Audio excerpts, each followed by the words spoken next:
વિશ્વનો સૌથી મોટો મહોત્સવ ભીમ જન્મજયંતિ જય ભીમ ગુજરાત ઉજવી રહ્યું છે જ્ઞાનોત્સવ। 1 એપ્રિલથી 14 એપ્રિલ સુધી ડૉક્ટર બાબા સાહેબ આંબેડકરની 14 વાતો। હું પ્રવીણ કુમાર ઇતિહાસની એ રોચક વાતો આપની સમક્ષ મૂકીશ। જુઓ 1 એપ્રિલથી સવારે 9 કલાકે જય ભીમ ગુજરાતના દરેક પ્લેટફોર્મ પર આપનો પોતાનો કાર્યક્રમ ભીમ જ્ઞાનોત્સવ। જય ભીમ ગુજરાત ચેનલ ઉપરથી હું પ્રવીણ કુમાર।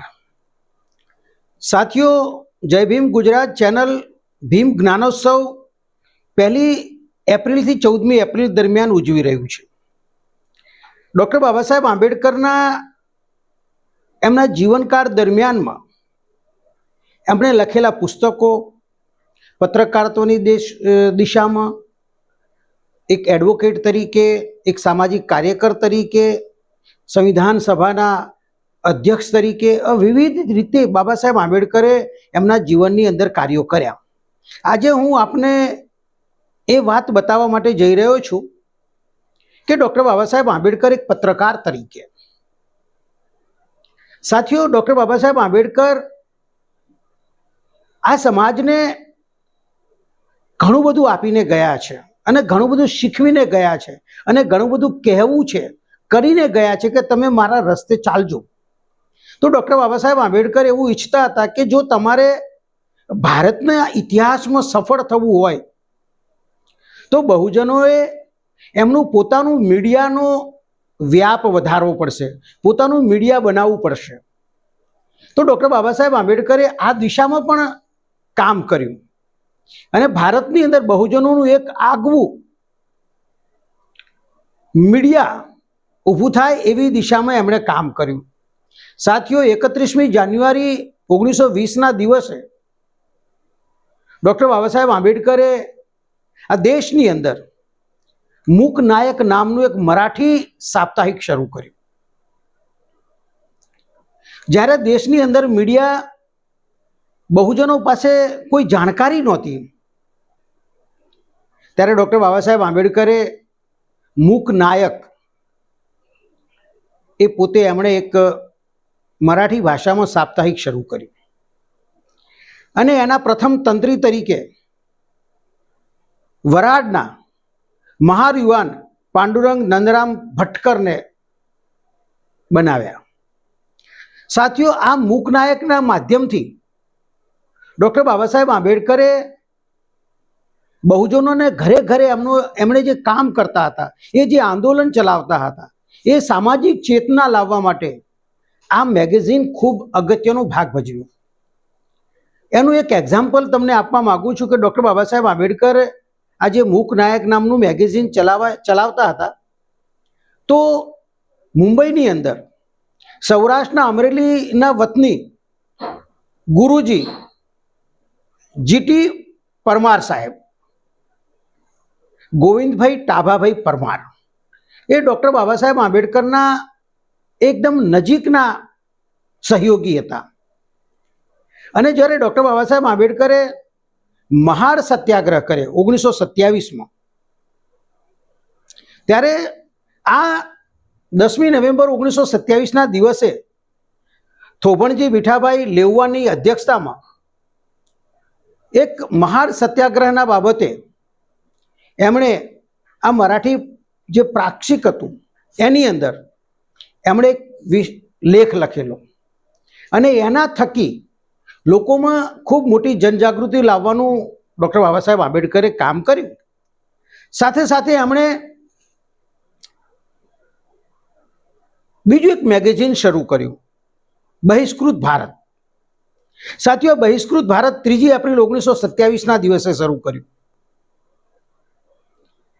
મેં જે વાત કરી એમ કે જે ડૉક્ટર બાબા સાહેબ આંબેડકરના જે સત્યાગ્રહો થયા, જે એમણે ચળવળ ચલાવી બહુજનો માટે, આ ચળવળની અંદર જે મેં મહાડ સત્યાગ્રહની વાત કરી, એ મહાડ સત્યાગ્રહની અંદર એ પહેલા વર્ષનો જે એમનો અંક હતો 17-18મો, એ અંકની અંદર આખા મહાડ સત્યાગ્રહનો વિસ્તૃત અહેવાલ આ બહિષ્કૃત ભારતની અંદર છાપવામાં આવ્યો અને ઘરે ઘરે સુધી આ સત્યાગ્રહની વાત પહોંચાડવામાં આવી।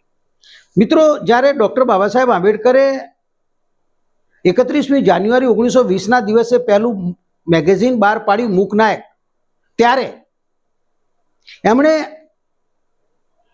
આ મેગેઝિન બહાર પાડવા માટે એક જાહેરાત આપવાની વાત કરી, અને જાહેરાત આપવા માટે એમણે એ વખતે બાળ ગંગાધર તિલકનું એક અખબાર ચાલતું હતું, પંજાબ કેસરી. આ પંજાબ કેસરીની અંદર આ એક પેડ જાહેરાત આપવાની હતી. લોકોમાં આ બાબતની જાણકારી મળે કે ડૉક્ટર બાબા સાહેબ આંબેડકર એક મેગેઝિન બહાર પાડી રહ્યા છે, તો એક અખબાર બહાર પાડી રહ્યા છે. સાથીઓ, પંજાબ કેસરીના જે સંપાદક હતા અથવા તો એના જે માલિક હતા બાળ ગંગાધર તિલકે, પૈસા આપવા છતાં પણ એમણે બાબા સાહેબ આંબેડકરની જાહેરાત છાપેલી નહીં. આ એમની માનસિકતા બતાવે છે આપણા વિરુદ્ધની. સાથીઓ, એટલે પહેલું મેગેઝિન એમણે મૂકનાયક બહાર પાડ્યું, બીજું મેગેઝિન એમણે બહિષ્કૃત ભારત બહાર પાડ્યું, ત્રીજું મેગેઝિન એમણે ક્ષમતા 4 સપ્ટેમ્બર 1927ના દિવસે ડૉક્ટર બાબા સાહેબ આંબેડકરે આ મેગેઝિન બહાર પાડ્યું. દરેક વખતે એમણે કંઈક ને કંઈક નવા વિષયો સાથે દેશના બહુજનોને એક આગવી ઓળખ આપી. સાથીઓ, આ જે ક્ષમતા મેગેઝિન હતું એના તંત્રી તરીકે દેવરામ વિષ્ણુ નાઈક હતા, અને બહિષ્કૃત ભારત જે મેગેઝિન હતું એના તંત્રી તરીકે ડૉક્ટર બાબા સાહેબ આંબેડકર ખુદ હતા. સાથીઓ, જ્યારે સમતા મેગેઝિન એમણે બહાર પાડ્યું ત્યારે ડૉક્ટર બાબા સાહેબ આંબેડકર જે સાયમન કમિશન આવેલું, અને સાયમન કમિશનની અંદર બાબા સાહેબ આંબેડકર અને જે મહાડ સત્યાગ્રહ થયો, કાલારામ મંદિરનો સત્યાગ્રહ થયો, આ વખતે ડૉક્ટર બાબા સાહેબ આંબેડકરે આ મેગેઝિનો દ્વારા ખૂબ પ્રસિદ્ધિ કરી. મારે વાત કરવી છે ક્ષમતા મેગેઝિન વિશે. તો સમતા મેગેઝિનની અંદર જે બાબા સાહેબ આંબેડકરે બહાર પાડી, જે 1925-26ની અંદર એક પુસ્તક બહાર પાડ્યું. એ પુસ્તકના લેખક હતા જવલકર. આ જવલકરે દેશના દુશ્મનો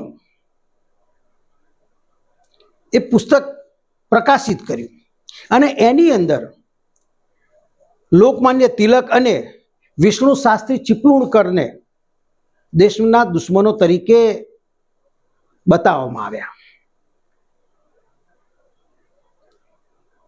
ડૉક્ટર બાબા સાહેબ આંબેડકરે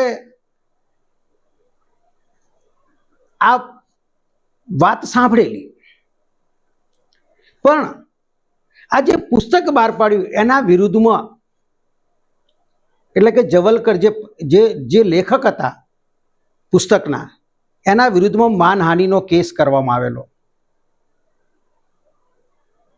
અને ડૉક્ટર બાબા સાહેબ આંબેડકર પૂનાની કોર્ટમાં સાથીઓ વકીલ તરીકે તેઓ ઉપસ્થિત રહ્યા, અને વકીલ તરીકે એમણે આ જવલકર જે લેખક હતા એમના વિરુદ્ધમાં જે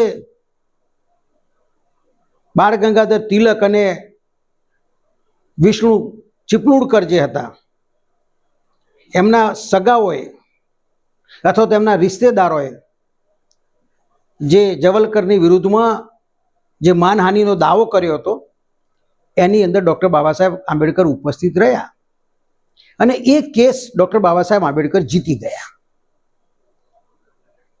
આ વખતે બાળ ગંગાધર તિલકના પુત્ર, જેનું નામ હતું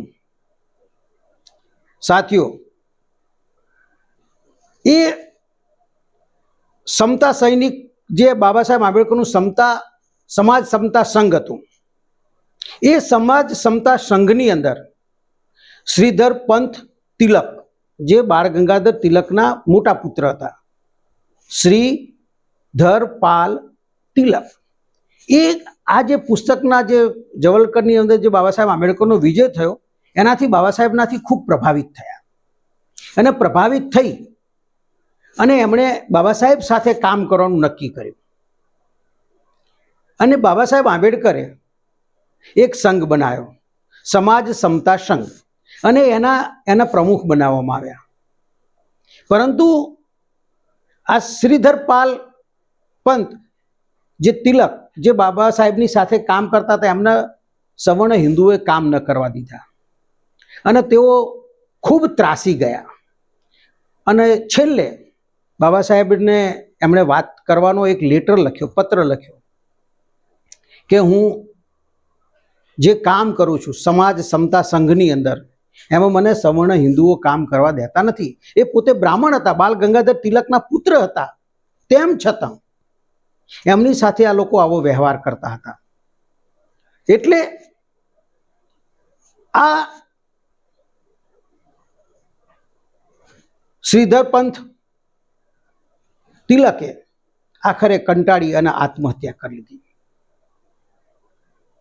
અને ડૉક્ટર બાબા સાહેબ આંબેડકરે એમના નામ, એ જે સંઘમાં કામ કરતા હતા સમાજ સમતા સંઘમાં, એના ઉપરથી આ મેગેઝિન બહાર પાડ્યું, એનું નામ રાખ્યું સમતા. સાથીઓ, એ પછી ડૉક્ટર બાબા સાહેબ આંબેડકરે 24મી નવેમ્બર 1930ના દિવસે જનતા નામનું મેગેઝિન બહાર પાડ્યું. અને આ જનતા મેગેઝિનની અંદર એમણે 30મી એપ્રિલ 1931ના દિવસે જે ભગતસિંહને ફાંસી આપી, એ ફાંસીના અનુસંધાને એક મોટો આર્ટિકલ લખેલો અને એમાં જે સત્ય હકીકતો હતી એ ઉજાગર કરવામાં આવી, જેના કારણે બહુજન લોકોને ખબર પડે કે ભગતસિંહને જે ફાંસી આપવામાં આવી તો કેમ ફાંસી થઈ, કેમ તેઓ આ બાળ ગંગાધર તિલકની સાથે, ગાંધીજીની સાથે જે લાલા લજપતરાય હતા અને લાહોરમાં જેમણે સાયમન કમિશનના વિરોધની અંદર જે લાઠીચાર્જ એમની સામે થયો અને એમાં એમનું મૃત્યુ થયું, જેના કારણે ભગતસિંહ, રાજગુરુ, સુખદેવ, આ બધા લોકોએ, યુવાનોએ લાલા લજપતરાયનો બદલો લેવા માટે એ અંગ્રેજ અમલદારના ગોળી મારવાનો પ્રયત્ન કર્યો અને એમાં એમને ફાંસીની સજા થઈ. એ આર્ટિકલ બાબા સાહેબ આંબેડકરનું જે જનતા મેગેઝિન હતું એમાં પ્રસિદ્ધ કરવામાં આવ્યો. એ સાથે ડૉક્ટર બાબા સાહેબ આંબેડકરે છેલ્લે એમણે પ્રબુદ્ધ ભારત નામનું એક 1956 ઓક્ટોબર 1956માં બાબા સાહેબ આંબેડકરે પ્રબુદ્ધ ભારત નામનું મેગેઝિન શરૂ કર્યું. પરંતુ એમની ટૂંકી માંદગી બાદ ડૉક્ટર બાબા સાહેબ આંબેડકરનું અવસાન થયું 6 ડિસેમ્બર 1956ના દિવસે. પરંતુ મારે તમને સાથીઓ આ વાત કરવી છે કે ડૉક્ટર બાબા સાહેબ આંબેડકરે સામાજિક જન આંદોલનની સાથે સાથે એમણે પત્રકારત્વની દુનિયામાં ખૂબ મોટું કામ કર્યું અને આ દેશના બહુજનોને કહ્યું કે તમારે તમારો અવાજ તમારે પોતાએ બનાવવો પડશે, તમારે તમારો અવાજ લોકો સુધી પહોંચાડવો પડશે. તમે બીજા કોઈ મીડિયાના ભરોસે રહેશો તો તમારો અવાજ ગૂંગળાઈ જશે. આ વાત, આ સંદેશ ડૉક્ટર બાબા સાહેબ આંબેડકરે એમના પત્રકારત્વની દુનિયામાં એમને જે કરેલું કામ હતું એમાં આપણા લોકોને શીખ અને સબક આપ્યું છે. જય ભીમ ગુજરાત ચેનલ આજે આ વાત લઈને આવ્યું હતું કે બાબા સાહેબ આંબેડકર 1920થી 31 જાન્યુઆરી 1920થી ઓક્ટોબર 1956 દરમિયાનમાં 5 જેટલા અખબારો, મેગેઝિન, પાક્ષિક જે કહી શકાય એ એમણે પ્રસિદ્ધ કર્યા. એના પોતે સંપાદકીય લેખો પણ લખવા માંડ્યા, તંત્રી પણ બન્યા, એમના સાથીઓને તંત્રી બનાવ્યા અને આમ એક બહુજન મીડિયાનો એક અવાજ આખા દેશની અંદર અલગ રીતે ઊભો કર્યો. આ જય ભીમ ગુજરાત ચેનલ આપને જાણકારી આપવા માંગતો હતો. સાથીઓ, મને વિશ્વાસ અને આશા છે કે આપ સૌને મારી વાત ગમશે તો અમારી ચેનલને સબસ્ક્રાઇબ કરી આ વાતને આગળ પહોંચાડશો એવો વિશ્વાસ સાથે જય ભીમ, નમો બુદ્ધાય.